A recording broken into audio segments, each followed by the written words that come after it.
Picturean mo ako ah. Guys, harvest tayo ng sira. Ang lalaki nila, ang health. So, ayan. Medyo yung ano mo.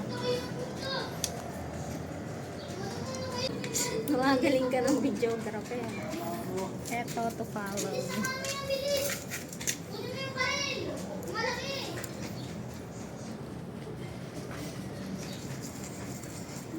Diba? Ang dami naman nito. Parang pang adobo na to.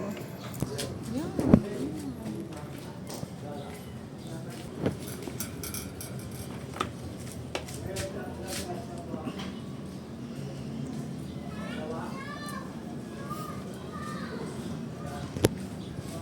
Sitaw.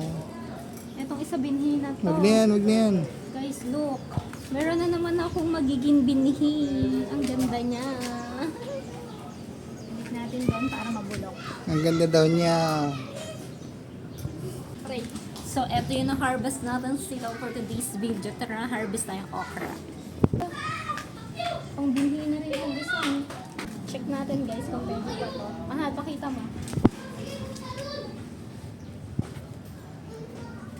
Pwede pa, pero ayoko na yan. Isa na lang. Ang binhi na lang yun. Eto, guys. Ay. Ano ba ulam natin bukas? Hindi ko alam. Kasi pasigang ko sana eh. Pwede naman. Siya, hindi ko muna harvest. Ito na lang harvestin natin, guys. Kita ba? Oo, kita. Oh. Medyo ilapit mo. Ngayon nakita naman yung talong na yung na-harvest Sige mo. na. Sige. Guys, look at the talong. It's so cute. Picture.